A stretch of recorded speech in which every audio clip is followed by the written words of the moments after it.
My husband's secret wife and their stolen son. Want the full story? Comment now, and I'll share the link shortly. Chapter 1. Fresh from her postpartum confinement, Amelia Austin took her newborn daughter to the Social Security Administration to register her Social Security number. Hello, I'd like to register the name Finn Robinson for my baby. The clerk typed for a moment, then frowned deeper and deeper. That can't be right. There's already a child named Finn Robinson listed under Edmund Robinson's household registry. Amelia froze, thinking she'd misheard. That's impossible. Our daughter was only born a month ago. Before the words had fully left her mouth, her phone buzzed in her pocket. She unlocked the screen to see a message from Edmund's assistant, Blanche Flores. Attached was a photo. Edmund's left arm wrapped around Blanche's waist, his right cradling a boy who looked about 5 or 6. The three of them were standing outside a kindergarten, smiling like the picture of domestic bliss. Pinned to the boy's chest was a schooled tag.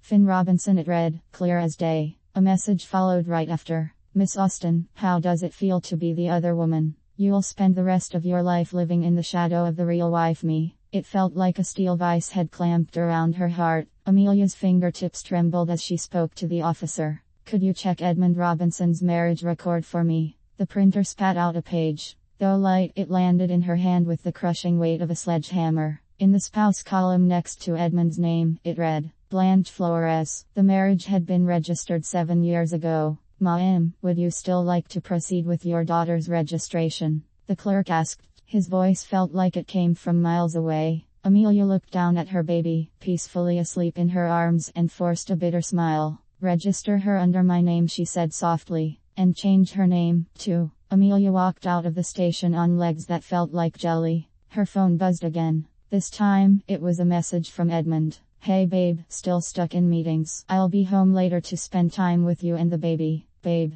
She almost laughed. He'd called her that every day of their marriage. He never forgot to check in when leaving for work or give her a hug when coming home. Every little act of tenderness, once so cherished, now felt like barbed wire. Sliding into the driver's seat, her hands shook so badly she couldn't get the key into the ignition. She'd always known how the world of the wealthy worked. Most high society couples played by their own rules, but Edmund had been the exception. Once at an event, when a young lady of note had insulted her in front of everyone, Edmund bankrupted her entire family the very next day and forced them to leave the city. He remembered her casually admiring a limited edition boutique piece. That same night, he'd flown halfway across the globe to get it, just to make her smile. But what haunted her most was the time of a hospital mix-up during a routine checkup. The nurse had handed him a report claiming she had late-stage kidney failure. Edmund's face had gone white. He grabbed the doctor's coat and shouted like a madman, "Take mine. Take both my kidneys. If she dies, I'm going with her." It turned out to be a mistake, and that cold, ruthless businessman had sat in the hallway, sobbing like a child.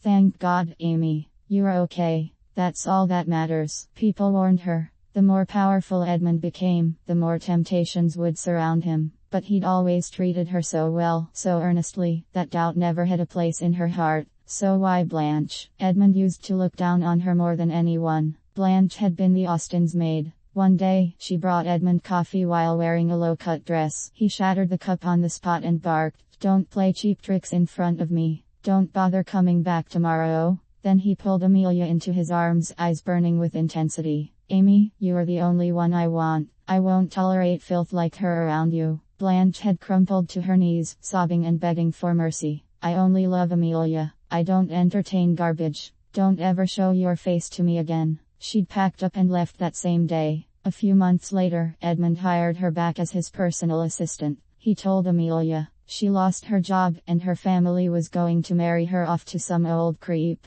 She started threatening suicide. "I'd rather keep her under my watch than risk her stirring up trouble." Amelia had believed him. Never would she have guessed that the two of them had been sneaking around under her nose for 6 whole years and had a child together. Clenching her jaw against the sting behind her eyes, Amelia called a private investigator. 30 minutes later, a video came in with a GPS pin. She drove straight to the location. Edmund wasn't in a meeting. He'd just come from Finn's kindergarten parent-teacher conference. Hand in hand with Blanche, their son in his arms, the three of them crossed the street like a picture-perfect family. The soft smile on Edmund's face was more genuine than any family photo they'd ever taken, and it sliced through her like glass. Amelia tailed them to a gated suburban villa. She watched Edmund get out of the car first, lifting a huge box of toys from the trunk. The boy squealed in delight and ran off with the loot. Blanche leaned into Edmund, teasing, "You spoil him too much. He's my son. Who else should I spoil?" Edmund grinned and kissed her on the lips. "He won the most gold stars today. Made me proud." Blanche's eyes welled up.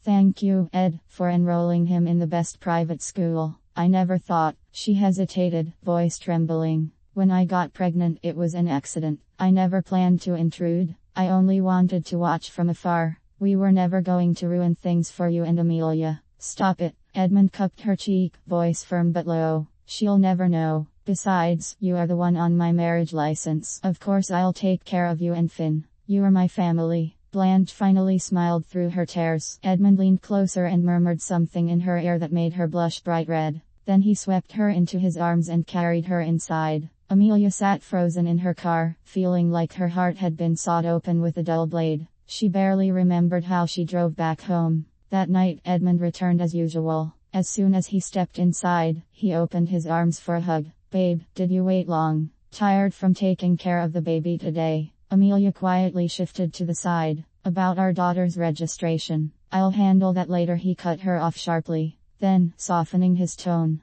"Those procedures are a nightmare. You just got through recovery, leave it to me, okay?" She nodded, lashes lowered. She didn't tell him their daughter was already registered under her name. She also didn't mention the call she made on the way home, to Edmund's most hated rival. Holding her phone steady, her voice calm but resolute, she said,